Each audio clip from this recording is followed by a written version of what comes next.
What do you look for when you read the setter and hitters before you block? So for the hitters, I watch their hips and their shoulders because I feel like that kind of shows the angle in which they're gonna hit, and that kind of their shoulders specifically show their arm swing. So they're a good hitter and they have good technique. Their arm swing is gonna finish out straight in line with their shoulders, and so that's where they're gonna hit. So I follow that, and their hips kind of show me where they're approaching and like where they're gonna finish on the net, so I can meet their bodies on the net. And for the setter, I watch, it actually matters a lot where the pass is. So if the pass is way in the middle, in the front of the court, then that tells me like they're probably not going to set the middle because that's where the middle approaches, so I can focus on the 2 pins. And if the pass is too low and in front of them, their only option is really the outside unless they're a really good setter. So it kind of, if it's a great pass, then it's harder to read, but you can kind of tell by the pass of where they're going to set. And it also shows like where their hands are. So if they're a good setter, they get under the ball. They have all 3 options, but if it's like here, they're only going outside, or if you can see them running fast and they're going to push it behind them. And it's kind of just about tendency. You have to watch what they're prone to doing. So like if the first couple of points they've been setting the outside pretty consistently, then you can guess it's going to go outside. Or if that outside is swinging angle, or during warm-ups they only swung angle, then you can go ahead and like limit your options to, I'm going to block angle because that's what they're most likely going to do. How do you help your team score even when you are not getting many sets? So if I'm not being set, if I'm not hitting well or not performing well, I try to over communicate with my teammates and kind of just be that vocal point on the court because they're focused on scoring points, and that way I can focus on being a leader. And also, skill-wise, I like to start my approach maybe a little earlier, like very visibly start my approach, so it kind of draws specifically that middle blocker in, so they're trying to time with me because they think I'm hitting a fast set or a fast one, and so they try to go up with me, but in reality the set is going to one of my pins, and so that pulls them off. And most of the times the pins blockers are not the strongest blockers on the team. Normally the middle blocker is the strongest on the team, so getting rid of that middle blocker for my teammates is a huge help, and they can have the whole court to swing. And so that's how I like to help my teammates. How do you decide when to jump with the middle and when to wait and read the play? So you kind of have to let the game play out a little bit before you can fully commit to one or the other, because every team has such a different middle. Like one team I could play, their middle is super fast, super quick, very agile, and swings fast, and that means I have to jump with them. And so when they're approaching, I have to purposely time. I have to have my hands ready, I have to time it. When they jump, I have to go straight up with them.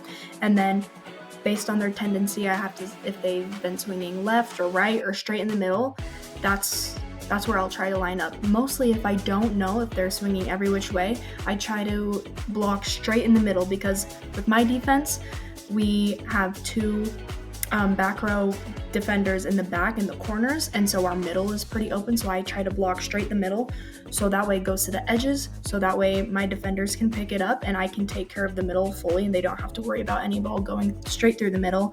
But if it's a slower middle and they're running like 2s, then I kind of have to wait and time it with them, and then it's more like a pin because it's a slower ball. I have more time to read it, and I follow the ball because normally middles are set more tight, and I follow the ball and I try to fully press on where the ball's going, because sometimes shoulders are deceiving, especially with middles, I believe, and so it just really depends on the other team's middle. How do you talk to your setter during a match so you stay on the same page? Between each and every point, I will tell the setter what I'm running, whether it's a 1, 3, 2, slide, whatever it is. I will make sure to tell them, and even if I'm repeating the same thing over and over again, it just makes sure there's no miscommunication. So I'll be like, hey, you have me at 1, you have me here, you have me here. And I tell them you have me here because I'm an option and they have that option, and I'm not telling them you have to send me here, or you can go here, but I might run this. It's like very straightforward. I'm running a 1 and that's your option to set me.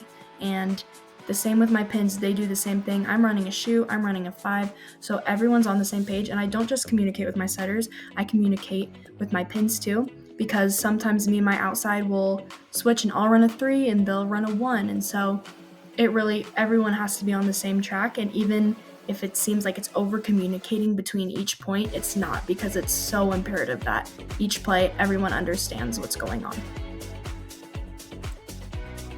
What part of your game improved the most this year and what drove that change?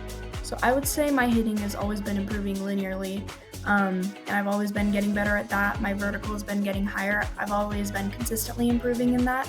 But I would say what most drastically changed is my passing, because this past school season, I took on the new role of being an outside hitter and I was back row too. So I had to pass a lot and a lot of defense, and it was very difficult, but it taught me like middles can be passers too, and a tall girl can pass too. And so it taught me a really good skill, an important skill.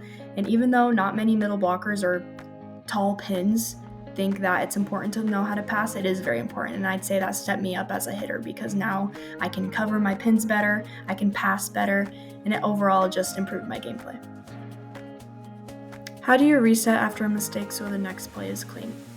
So say the mistake was me hitting in the net, I like to tell my setter like exactly what I did wrong. So, hey, I just didn't reach high enough, I was late, I was early, so they understand I know what I did wrong so I can be set again. Because if I don't say anything, if I just hit in the net, they might think it's their fault that the set was bad or that I'm in my head or something, and I don't want them to think that. I want them to know that I'm there for them. So I explain what I did wrong really quickly, I move on, and I give them happy face, a smile, and so they understand I'm in the right mindset. And I also look at my coach and I'm like, oh, I know what I did wrong. And they'll be like, yeah, you didn't reach high enough or something. And I'll be like, you're right, I didn't. And so I make sure they know that I'm acknowledging what I did wrong, so I'm not looked as this unusable hitter. What did you learn from visiting D2 and D3 programs that changed how you see college volleyball?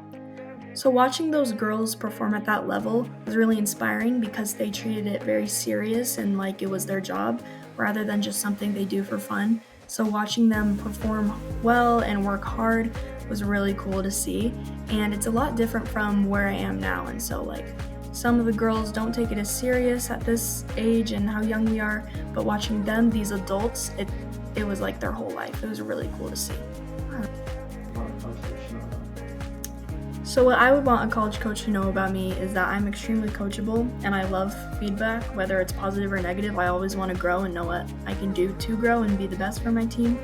And I also am a very positive resource on my team. And so whenever we're losing or we're down in a slump, I try to bring the team together and remind them of what our goal is. And I'm not just there to have fun. I'm there to win and perform well. Maybe it's not winning, but I want everyone to do the best of their ability. And so I'm there to remind them, like, this isn't us, this is not what we should be, we need to be better than this. And so it's not always just like the positivity and like sunshine and rainbows, it's the true reminder, it's the honest reminder. And so I like to be that for my team.